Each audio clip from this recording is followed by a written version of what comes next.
اب مزاحمت کی جگہ ہمیں اپنے آپ کو الیکشن کے لیے تیار کرنا چاہیے. ہم اس وقت پاپولر ہیں اپنے علاقوں میں, تو ہم نے یہ کہا ہے, ان کو مشورہ دیا ہے کہ نواز شریف صاحب کو سمجھائیں کہ مزاحمت ختم کر کے مفاہمت کریں اور الیکشن کے بارے میں, جس میں 70% مسلم لیگ نون کے سینئر لیڈرز اگری کر رہے ہیں, 30% نہیں کر رہے ہیں.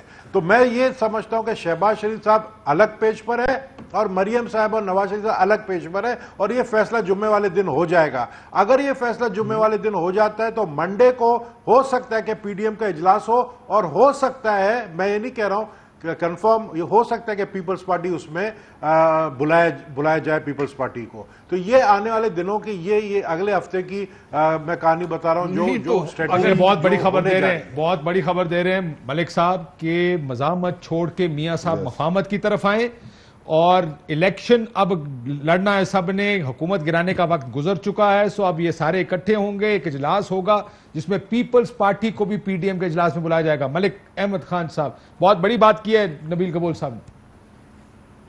جی کیش صاحب دیکھیں, اصولی طور پہ تو دو باتیں بڑی ضروری اور بڑی وضاحت طلب ہیں.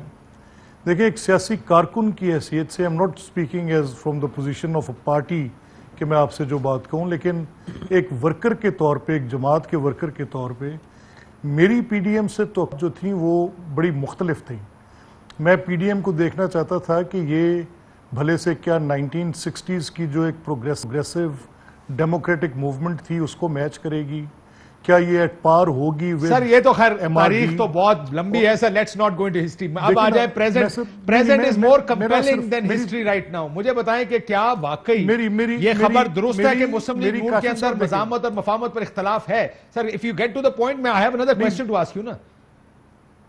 نہیں, میرا مدعا صرف اتنا ہے سر کہ میں تو ایک آئیڈیالوگ پوزیشن سے آپ سے بات کر رہا ہوں اور بڑی دو ٹوک بات کر رہا ہوں کہ اگر پی ڈی ایم کا مقصد عمران خان تھا تو it was a very trivial cause, then پھر پی ڈی ایم کی ضرورت نہیں تھی. اگر پی ڈی ایم نے اپنے اگر پی ڈی ایم کا مقصد اگلا الیکشن تھا پھر کیا سر, یہ پھر بھی ٹریویل تھا؟ اور یہ کبھی بھی الیکٹورل الائنس میں نہیں بیٹھ سکیں گے, یہ آپ کو میں آج کہہ رہا ہوں. کیا P D M, Peoples Party اور مسلم لیگ جو کہ ایک بالکل مختلف سیاسی نظریات کی مالک ہیں, ایک سر لیکن میں آپ کو یہ بھی بتا دوں پی ڈی ایم کے اجلاس کے اندر یہ بات ہوئی جس پہ تقریباً پارشل اگریمنٹ ہوا کہ جو سینئر لوگ ہیں پیپلز پارٹی کے پنجاب میں ان کو سپورٹ کیا جائے گا الیکشنز میں آنے والے. نہیں دیکھیں کاش صاحب, میرے پاس کوئی ایسی اطلاع نہیں ہے, میرے پاس ہے نا سر, میں آپ کو اپنی اطلاع شیئر کر سی بات لگ آپ کی مجھ سے اطلاعات بہتر ہیں, آپ کی اطلاعات مجھ سے لامحالہ بہتر ہوں گی, لیکن جہاں تک میرا اس پہ جو پوائنٹ ہے وہ میں نے آپ کے سامنے رکھا. سر لیکن اچھا ٹھیک ہے, آپ کا خیال ہے یہ نہیں ہو سکتا. مجھے کوئکلی بتا دیں سر, مزاحمت اور مفاہمت پر اختلاف ہے مسلم لیگ میں؟ دیکھیں دو بڑی کلیئرلی ڈرون پوزیشنز آپ کے سامنے آ چکی ہیں, اس پہ اب I am know body to سے فیصلہ میاں نواز شریف صاحب نے کرنا ہے. یہ میں آپ کو کہہ سکتا ہوں کہ جو بھی فیصلہ وہ کریں گے اس پر پوری پارٹی پابند ہوگی. سر یہ بتائیں اگلی بات کہ کیا شہباز صاحب کی ساتھ پارٹی زیادہ ہے یا میاں صاحب کے ساتھ زیادہ ہے؟ پارٹی کی بات کر رہا ہوں, کس طرف لین کر رہی ہے پارٹی؟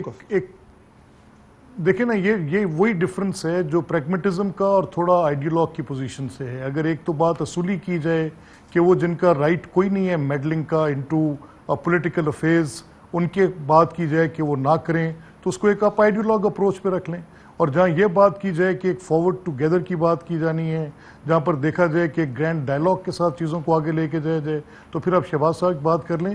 اس پہ یہ کوئی ٹیسٹ نہیں ہے پارٹی کے اندر, سارے لوگ دیکھ رہے ہیں, اس پوزیشن میں ہیں اور پوری جماعت بالکل متحد کھڑی ہے. اور جو میاں نواز شریف صاحب کا فیصلہ ہوگا بشمول شہباز صاحب, سب لوگ اس بات پر کنونسنگلی ایگریڈ ہیں اور کسی جگہ پر کوئی جھول نہیں ہے اس پہ سر. But you must be sitting pretty, no?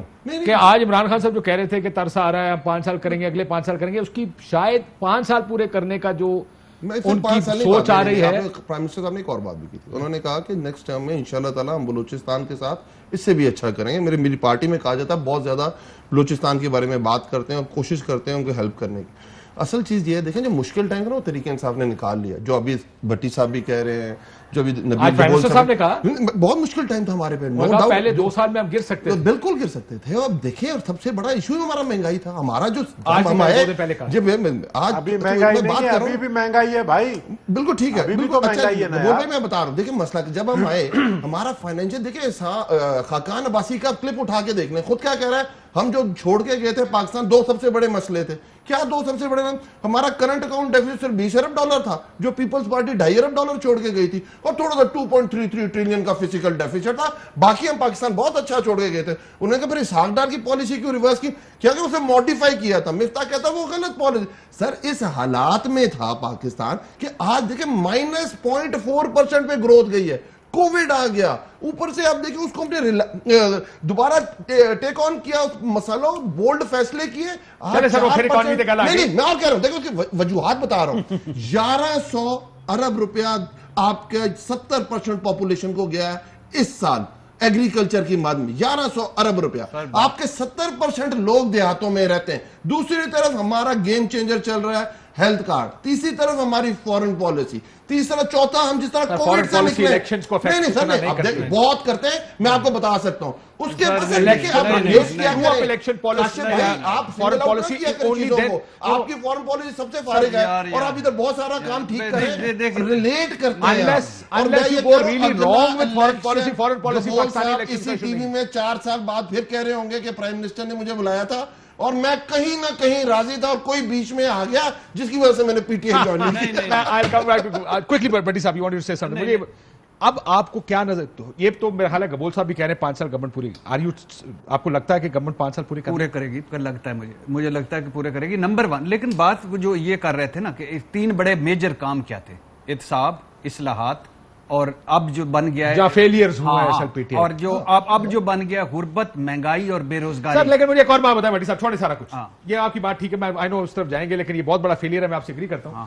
P D M اپنے جلسوں سے اب کیا اچیو کرنے جا رہی ہے؟ کیونکہ میں نے بڑی غور سے 2 دفعہ پریس کانفرنس ہوئی کہ شاید بتایا جائے کہ ایجنڈا کیا ہے، سندھ کیا ہے، نظریہ کیا ہے، سوچ کیا ہے، حاصل کیا کرنا چاہتے ہیں. پہلے جلسے انہوں نے اناؤنس کیا کہ حکومت گرانی ہے، اس جلسے میں کچھ اناؤنس نہیں ہوا، کیوں؟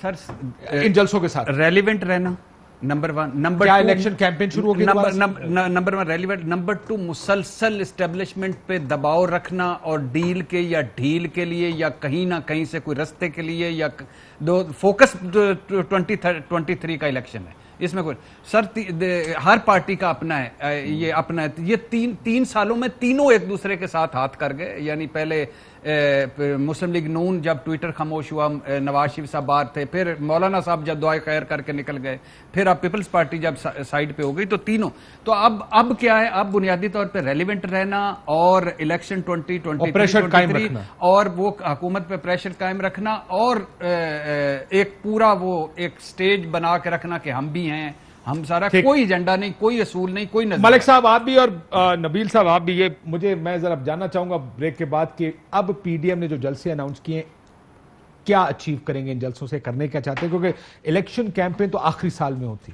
ابھی تو 2 سال پڑے ہیں. سو یہ جو جلسے اناؤنس کیے اس میں یہ نہیں کہا گیا کہ حکومت گرانے کے لیے جلسے. نیا نام کیا رکھیں گے؟ کیونکہ پی ڈی ایم جس کے لیے بنی تھی وہ تو سارے سائیڈ پہ ہو گئے نا، اب نیا نام کیا رکھیں گے؟ چلے ٹھیک، وہ تو کہہ رہے ہیں نبیل صاحب تو کہہ رہے ہیں واپس چلے جائیں گے پی ڈی ایم کے اندر، تو دیکھتے ہیں. بھائی کام وہی کریں گے کہ جو پی ڈی ایم نے کہا تھا، استعفے دیں گے. ٹھیک، کیا کریں گے؟ آر یہ پار کریں گے؟ ٹھیک، نہیں کیا کریں گے؟ پارلیمنٹ میں نہیں آئیں گے؟ پوچھتا ہوں